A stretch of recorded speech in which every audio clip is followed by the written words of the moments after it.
All right, good morning. Rex is here. We can start now. I don't know where everybody else is, but I'm glad you're here. And hopefully we'll have some others show up later, but they may be traveling or going to see the kiddos or whatever. But anyway, a couple of prayer requests for you. Julie's grandson, Chance, is having some tests on Wednesday, some very serious tests, so please add him to your prayer list. And then Miss Johnny is going to be having a cardiac abrasion on her heart on the 28th. So mark that down. And then continue to remember David Wester. David's pretty tough shape, so just continue to remember him. All right, we're in chapter 16. We just barely got into it last week, so we'll of Revelation, obviously, and so we'll get started there. But remember where we're at now. And we made mention of this last week. We just kind of bring you up to date. In Revelation 9, chapter 9, verse 12, we saw the end of the first woe, and the first woe was torment of the locust demons, and the fact that those that did not have the seal of God in their foreheads were affected by this.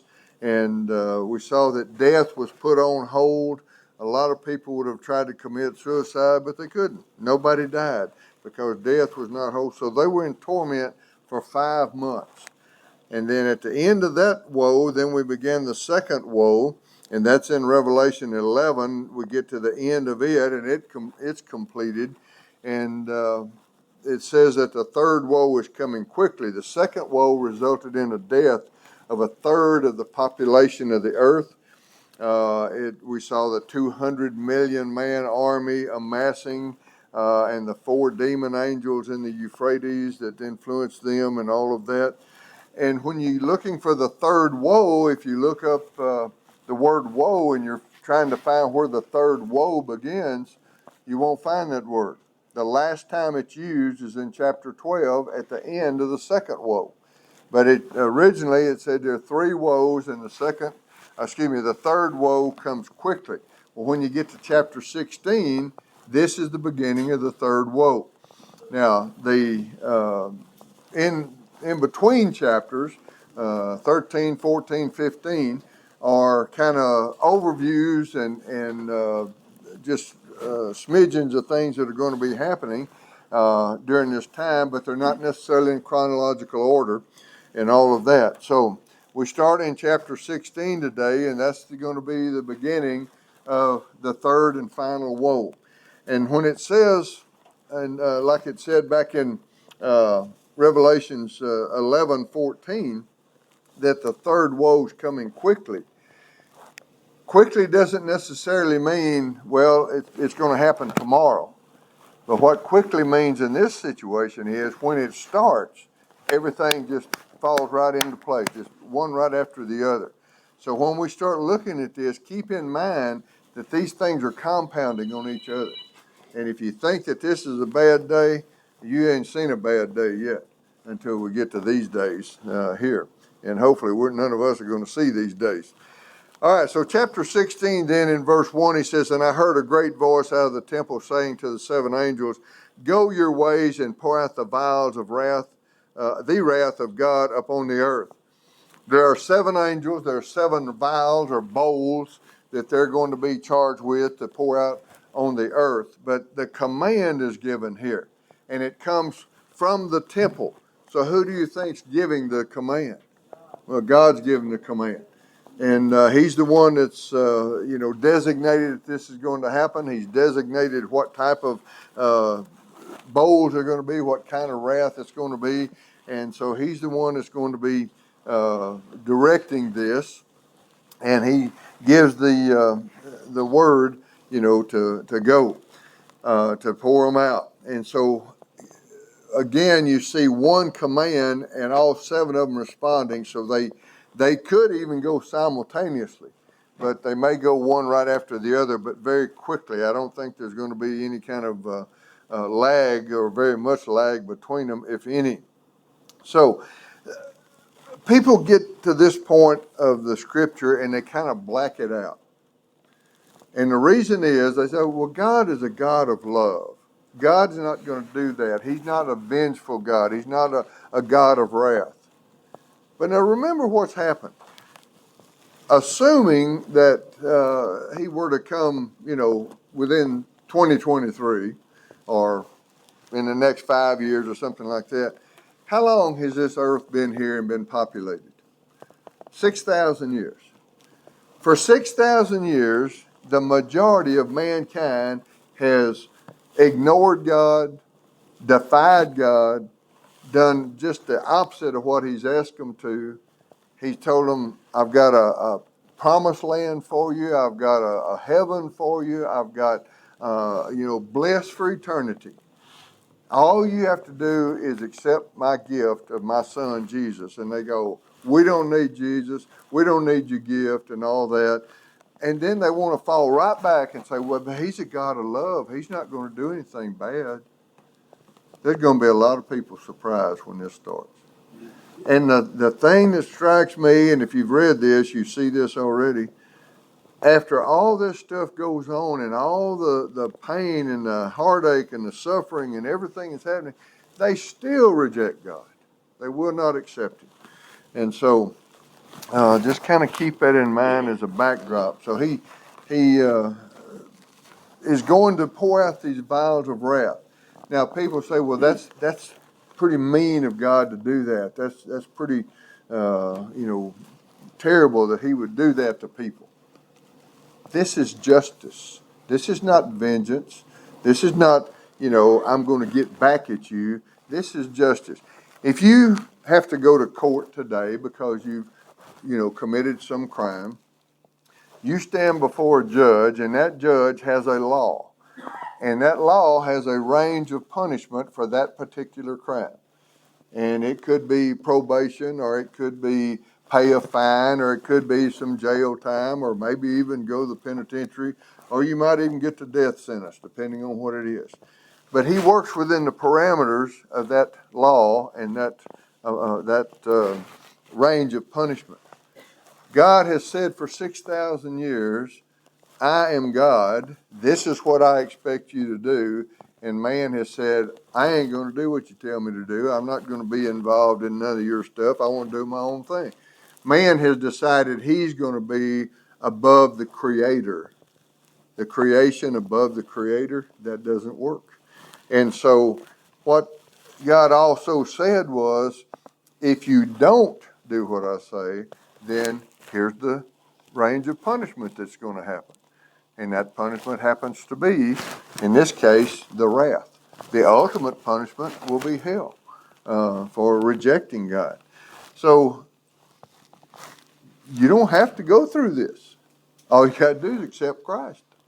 But they will not do it. The majority of mankind throughout the years has not done it. They found their own gods, made their own rules, done their own thing. But when it comes right down to it, they're not going to like what happens. Verse 2, then, we see the first bowl poured out upon the earth. And the first angel went and poured out his vial upon the earth. And there fell a noisome and grievous sore upon men, upon the men which had the mark of the beast, and upon them which worshipped his image. Now, do you think there are saved people still alive on the earth at this time? Yeah, there are. We talked some about that last week. But the ones who have the mark of the beast, the ones who have submitted to his authority and have done, what the false prophet told them to, they will be the ones who will be subjected to this. Man, woman, boy, girl, doesn't matter. If they fall into that category, then they're the ones that are going to be experiencing this. Now, when we talk about wrath, in the Greek, there are two words for wrath. One is orge, and orge basically is a very slow, long-suffering wrath, and it builds up over time. And that's kind of what we're seeing from the Lord. This is a buildup of things that have gone on now for at least 6,000 years, and man's relationship with him, man's rejection of him. And then the other word is called thumos, and thumos is an instant action. It's very quick, very violent act. And the thumos is what we see when we see the bowl poured out. It's been building for all this time, and now God's telling the angel, dump it out. And so he's going to be dumping out that first bowl, or pouring out that first bowl. Now notice what it says. He went and poured out his vial upon the earth, and there fell a noisome and grievous sore upon men. What do you think, what do you see when you read those words? A noisome and grievous sore. My thought is, if you go back and look at what Job got from the devil, would be something similar to it. And it went from the bottom of his feet to the top of his head. And it was something that was constant. There was no relief for it. There was no cure for it. It was something that he had to deal with day and night, night and day, over and over and over. And I think, in my mind, this is what I see here. That this is not going to be just some little pimple that's, going to be a little bit aggravating. But it's going to be debilitating. You're going to find people that, the people who are affected by this, aren't able to do what they want to do. They can't work. They're certainly not going to have any kind of playtime or entertainment or anything like that. And it's going to affect millions or billions of people all at the same time. So if you woke up one morning and you had one of these sores, and and you're in extreme pain, and you jump in your car and you run to the hospital or to the emergency clinic, what are you going to find? A line that lasts further than you can see of other people that beat you there, because they're suffering the same thing. If you're the first one in line and you go in the clinic, what are they going to say? We don't know what to do about this. We've never seen this before. We don't have any medication for this. By the way, I've got it. If I could cure it, I'd cure myself, And so, that's the magnitude in a very small way of what this is going to be like. It's going to be very, very painful, debilitating. The after effects, nobody's going to be working. Nobody's going to be traveling. There's going to be no medicine for it. If it lasts long enough, people are going to start starving because they don't have any food. They have no way to lessen the pain, no relief in sight. What ultimately will some choose to do? Commit suicide, because they can't take the pain. They can't stand it. Commerce is going to come to a standstill. No medicine, no food being transported, all those things. And all because they rejected Jesus.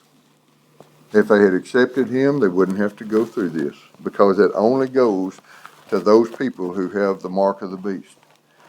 And then notice the wording, the noisome and grievous. Noisome means something that's troublesome or injurious or even destructive thinking because of a relationship to a bad circumstance. Well, this is going to be a bad circumstance. And again, there may be a great number of suicides. We don't know, but it'll be worse than anything man has encountered. When COVID came along, some people got it and some didn't. Some people got a very light case of it. In fact, didn't even know they might have had it. Others got a very severe case of it. In some situations, people died from it. But this is not going to be that way. This is going to be everybody that's got the mark of the beast, and it's all going to be severe. There's not going to be any light case of this. And so noisome is how it's described. And, of course, then you got grievous, and that means a condition brought on by a disease in the physical description, and evil in the ethical sense. So what form it takes, whatever it is, it's going to be horrendous. If you look back into Deuteronomy back when Moses was writing about the incidents and experiences in Egypt. Look at chapter 28 if you want to turn back there. Deuteronomy chapter 28 and verses 27 to begin with. Deuteronomy 28:27. The Lord shall smite thee with the botch of Egypt and with the emerods, and emerods are basically cancers. That would be our modern translation. Boils, open sores, things like that. Where's my verse? The Lord shall smite thee with the botch of Egypt and with the emerods and with the scab and with the itch whereof thou cannot be healed. Now, that's what I see these being like. And then if you look on down to verse 35 in that same chapter, the Lord shall smite thee in the knees and the legs with a sore botch that cannot be healed from the sole of thy foot to the top of thy head. You're not going to be up moving around, walking around, traveling, doing any of that. Not going to work. Probably won't even be feel like sitting up watching television. But this is not something to take lightly, but the world will take it lightly because they don't have any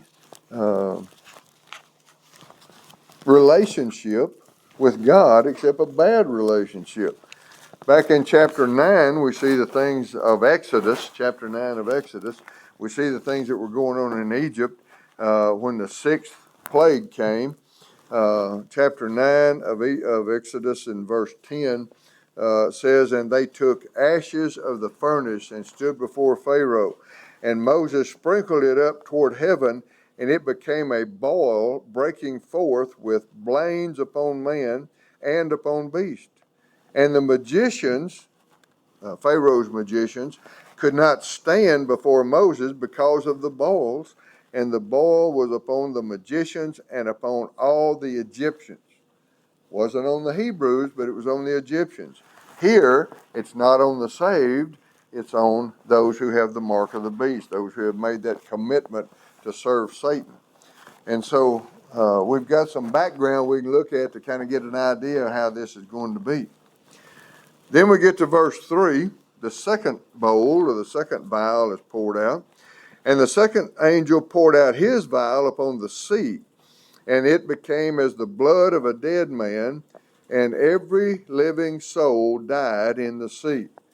Now, that's from that little microscopic organism that you can't see, that you have to have under a microscope, the little plankton, all the way up to the whales and the great sharks and all that. Everything dies. There is no life left in the sea whatsoever. Now, when it says upon the sea, first of all, that's singular. Secondly, when you read Revelation, the focal point is usually Israel, unless it denotes differently. And so what sea is it that touches Israel? The Mediterranean Sea.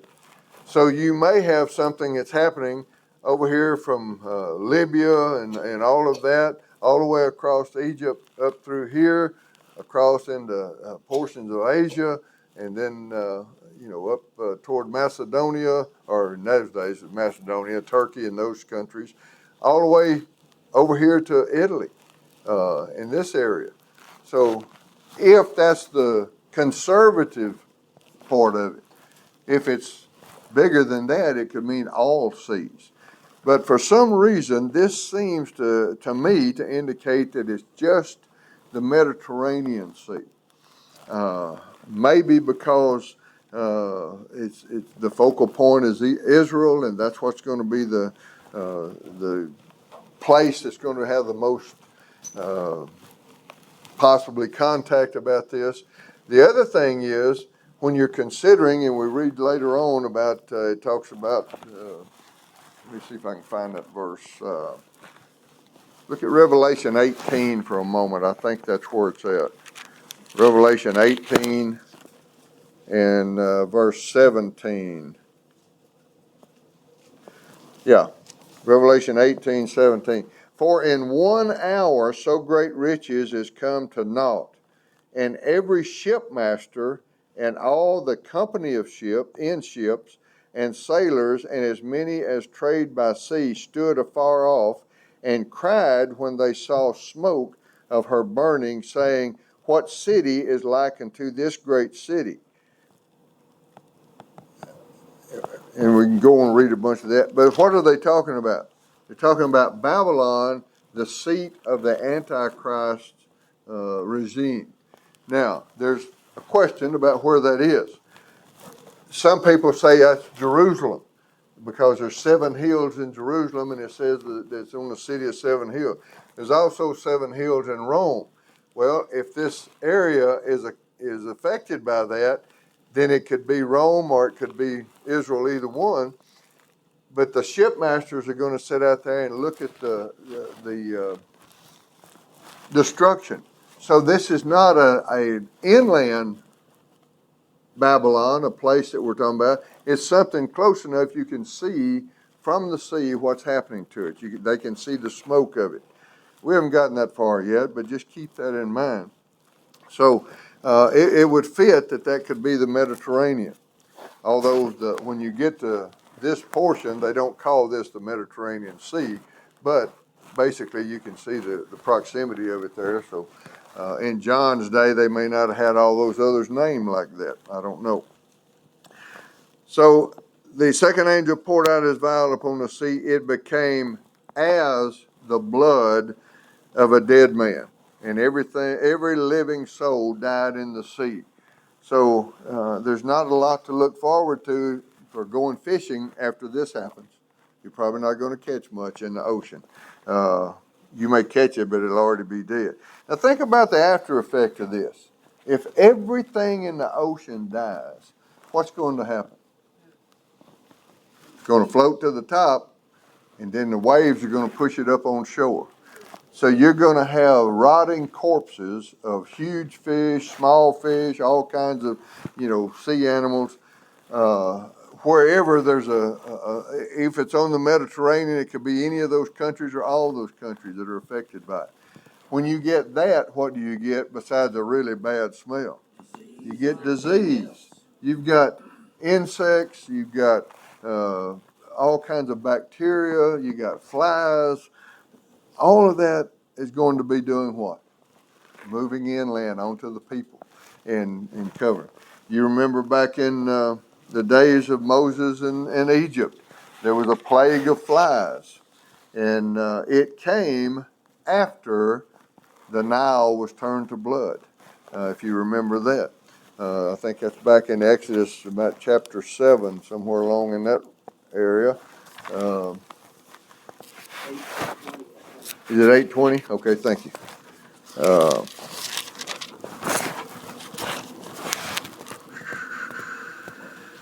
Look at 7:19 first. And the Lord spake unto Moses, saying unto Aaron, Take thy rod, stretch forth thy hand on the waters of Egypt, upon their streams, upon their rivers, upon their ponds, upon the pools of water, that they may become blood, that they were, and that there may be blood throughout all the land of Egypt, both in the vessels of wood and in the vessels of stone. And then look at 8:20. And then you get the plague of the flies. So those came close together, whether the blood is the cause of the flies or not, I don't know, but God sent both, the plague of the blood and the flies. So 20, and the Lord said to Moses, Rise up early in the morning, stand before Pharaoh, lo, he comes forth to the water, and say unto him, Thus saith the Lord, Let my people go, that they may serve me, else if thou wilt not let my people go, behold, I will send swarms of flies upon thee, and upon thy servants, and upon thy people, and into thy houses, and the houses of the Egyptians shall be full of swarms of flies, and also the ground whereon they are. What do you do when you get one fly in your house? You don't ignore it. You go hunting. You want to get rid of it because it's an aggravation. Well, what if they're so thick you can't see the sun? And that's basically what you would probably be looking at in the circumstance we're talking about today. So two bowls. One affects man personally as far as the boils, the health that he has, the ability to move around. He's in constant pain, constant turmoil in his life, psychological pain.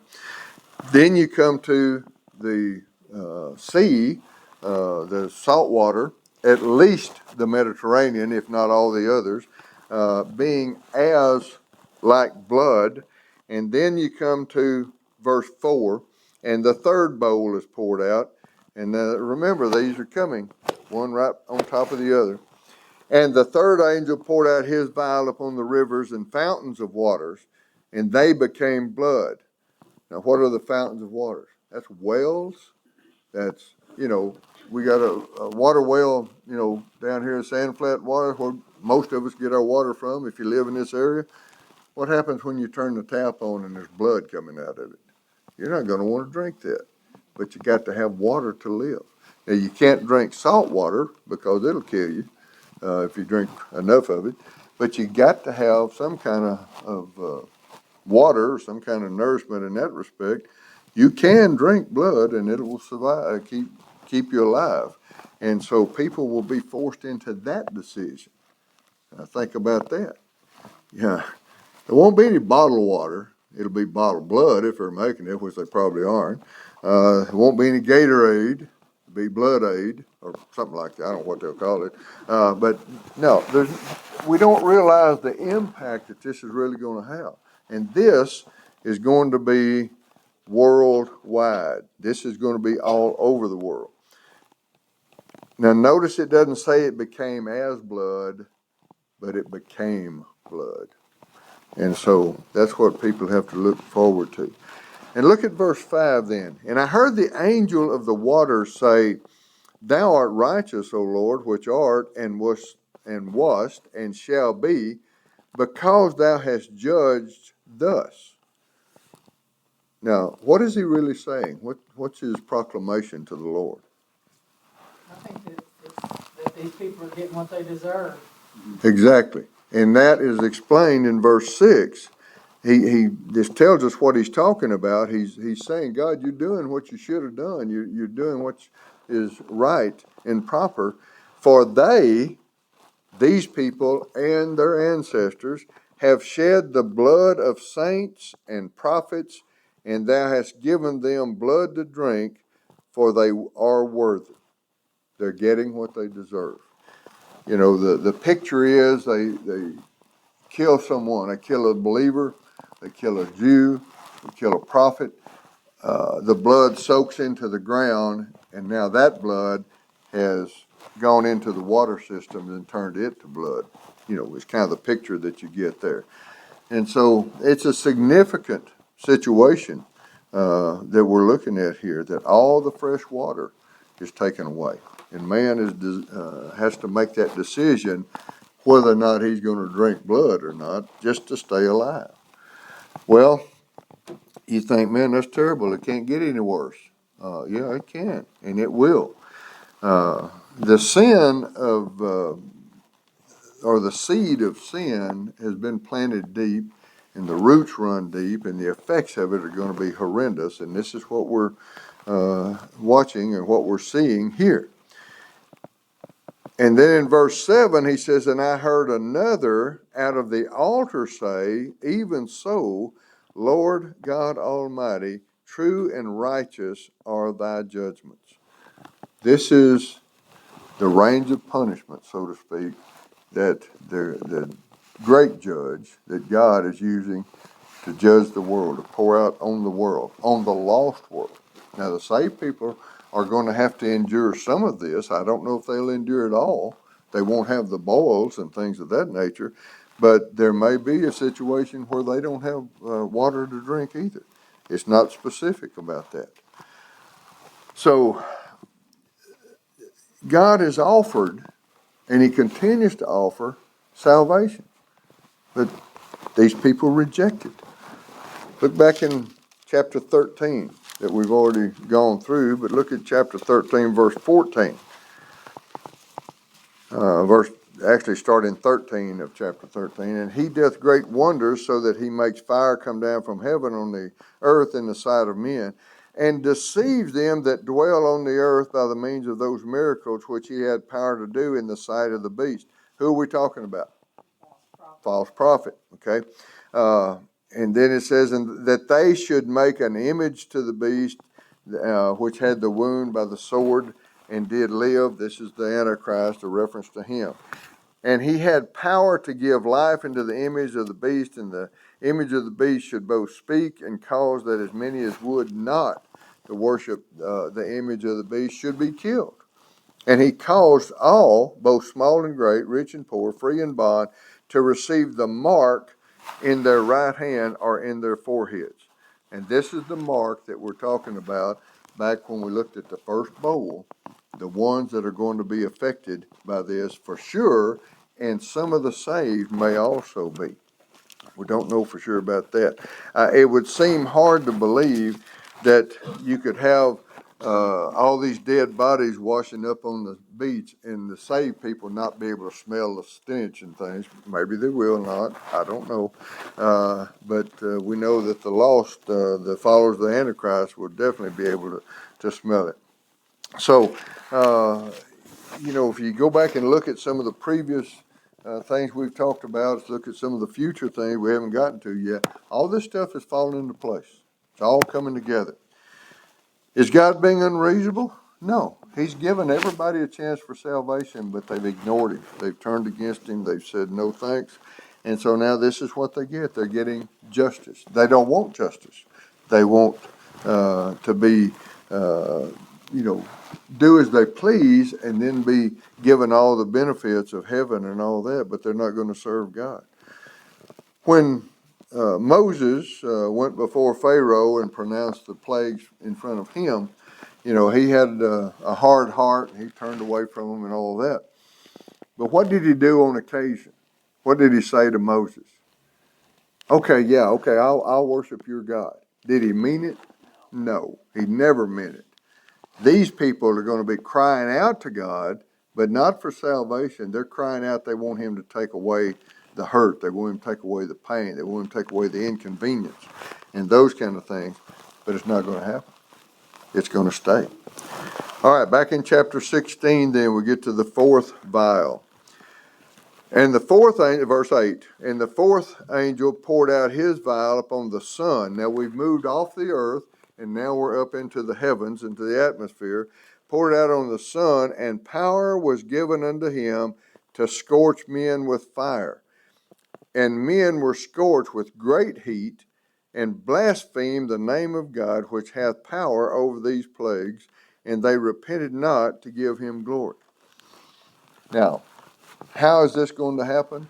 I don't know. But maybe the Democrats are right. Maybe the ozone goes away. I don't know. Maybe global warming, comes upon us. Well, actually it will, because it says so. It says it's coming. I just don't think it's coming when they think it's coming, because God's still in control. He still controls the sun, the moon, the stars, the earth, and everything about it. But yet he's going to some way, somehow, through his power, change the way the sun affects the earth. And it's going to intensify. I don't know how hot you have ever been. About the hottest I've ever been in is about 117 out in Death Valley. And that was plenty hot for me.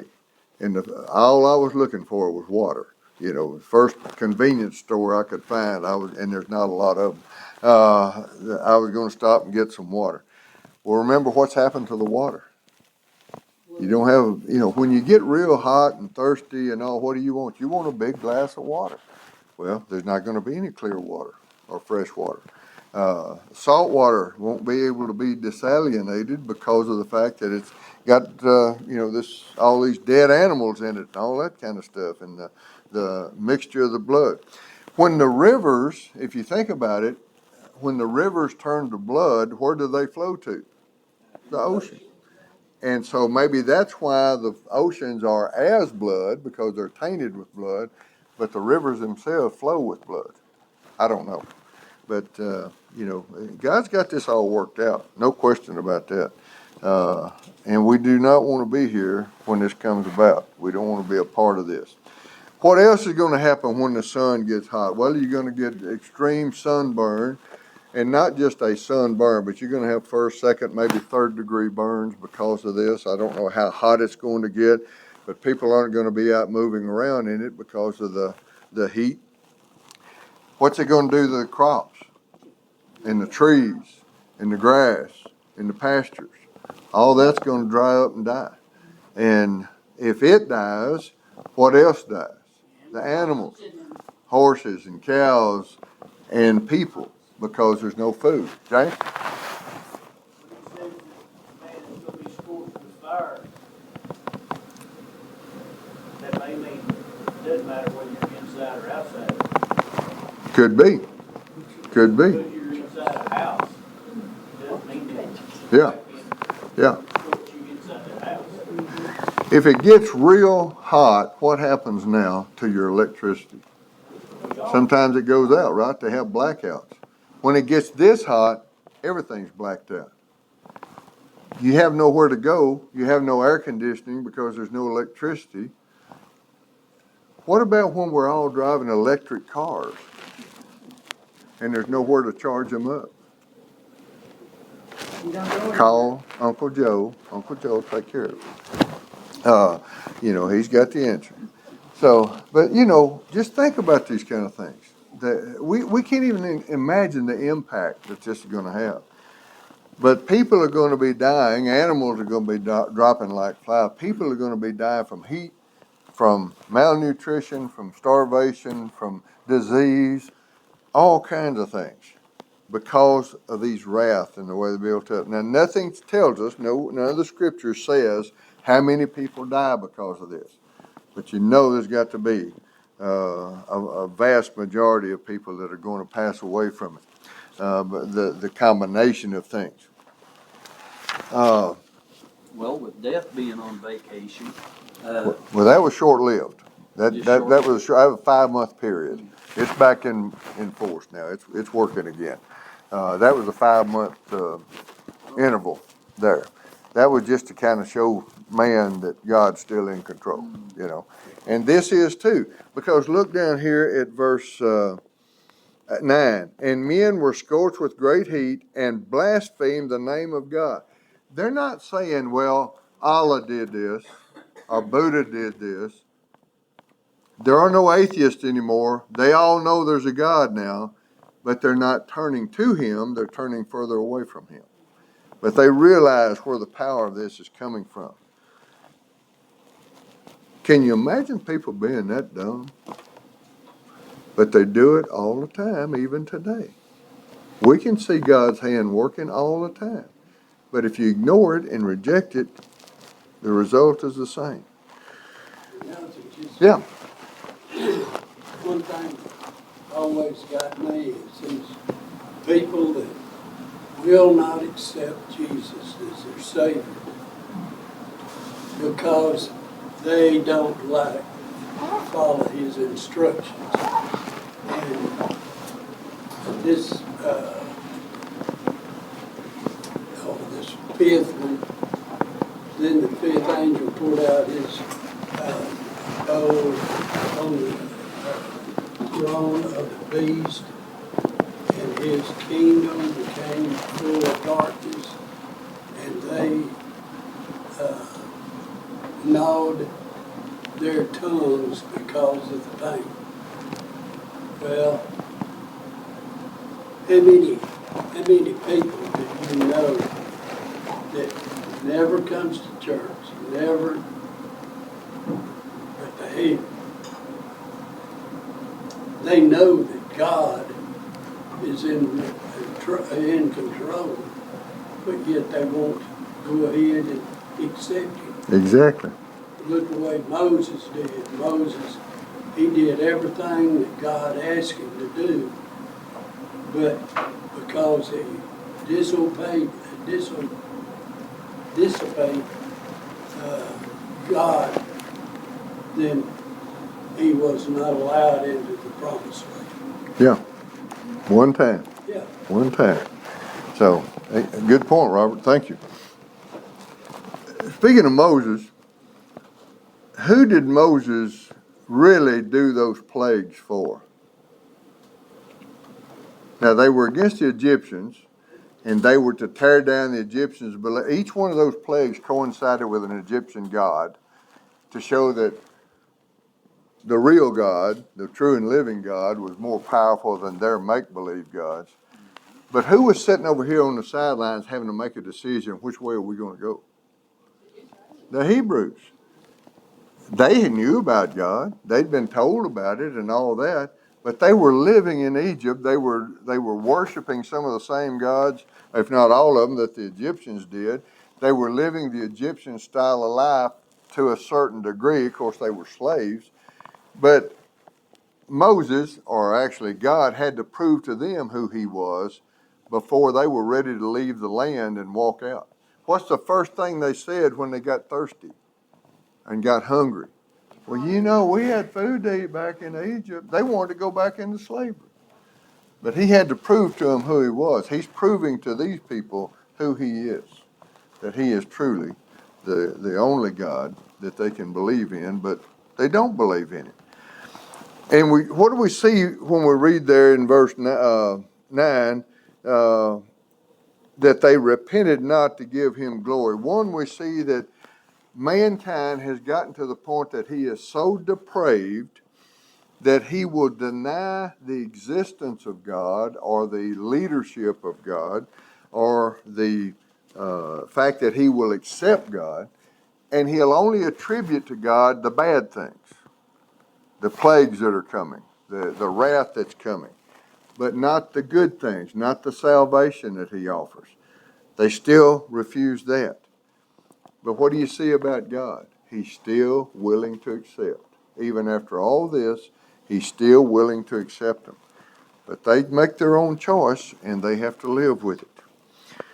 Then we get to the fifth vial that Robert was mentioning a while ago in verse 10. And the fifth angel poured out his vial upon the seat of the beast, and his kingdom was full of darkness, and they gnawed their tongues for pain, and blasphemed the God of heaven because of their pains and their sores, and they repented not of their deeds. This is not a worldwide thing. This is, I don't know how far-reaching it's going to be, but it's on the seat of his authority. Now, if he lives in Rome, maybe that's all of Italy. If it is Jerusalem, like some people think, maybe it's all of Israel. There's even people that think that the seat of the Antichrist is going to be America. I don't think America's got anything to do with this. We're so far down the road now and so far away from God, we fall in line with all the rest of them by the time this gets here. And we're on the road running as fast as we can to get away from God right now as a nation. And so what's going on is that this darkness comes. Well, you remember back in Exodus, there was a darkness that came over Egypt back in chapter 10. And it was so heavy that nobody even tried to get out and move around. They couldn't see anything. They didn't know what was a foot in front of them or a foot behind them. And this is the same type of darkness that I think we're going to be looking at here. And it's you can feel it. Now, most kids and some adults are what? Afraid of the dark, right? Well, when you get into this kind of darkness, yes, you will be afraid.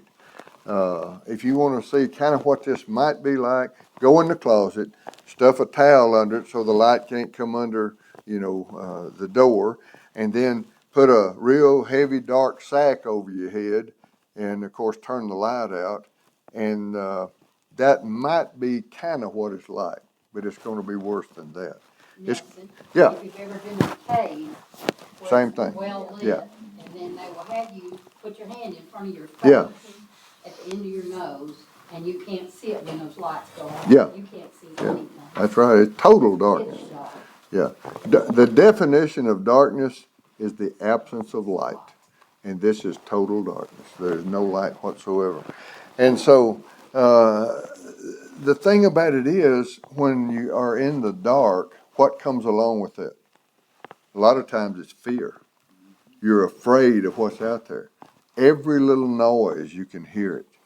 And when I was in Korea up on the DMZ, we had listening posts.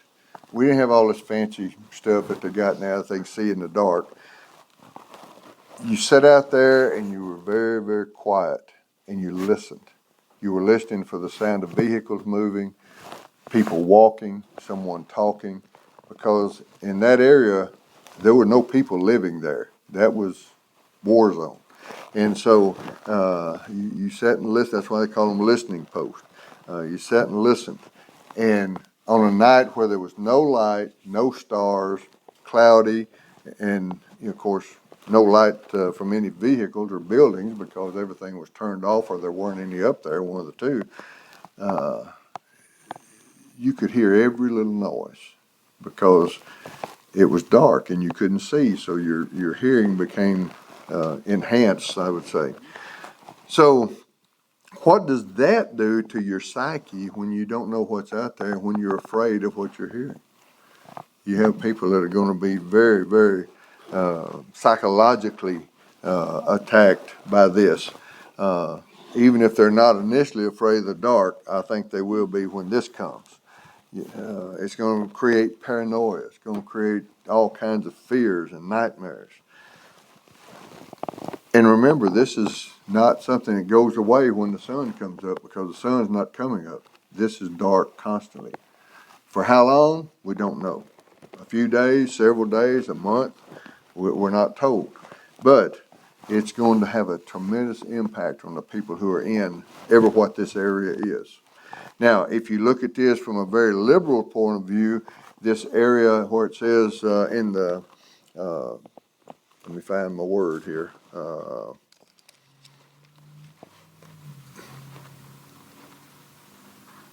Way up here. The seat of the kingdom of the beast. Now, that's the Antichrist. If you look at it, it could be the whole world, because in a liberal sense, because that's what he's in control of at that point. I kind of think it means more like where he is personally, where his headquarters are, and maybe the surrounding areas. I don't know. I just don't know. But the thing about it is, it's going to give man opportunity to think about his relationship with God, because he's not going to be doing anything else. And what is that relationship going to turn out to be? Verse 11. They blaspheme God because of their pain. Remember, they've got sores and boils. They don't have fresh drinking water. They've got all these diseases that are going around because of the dead fish and all of that. And they repented not of their deeds. They are sold out to the devil. Unfortunately, that's the way a lot of people are today. Sold out to the devil. They need to hear the gospel. They need to hear about Christ. And we're the ones that are to take it to them. Well, we're not going to have time to get into the rest of them this morning, so we'll stop there and we'll pick up at verse 12 next week on the 6th bowl and take a look at that. So I'm glad y'all are here this morning, and happy Father's Day to all you guys. And we'll hopefully have the bulk of our class back next week. We hope so. But certainly be looking for you, and bring someone with you if you'd like. That'd be good. All right, let's stand and be dismissed. Father, we thank you for this day. We thank you for your blessing. We thank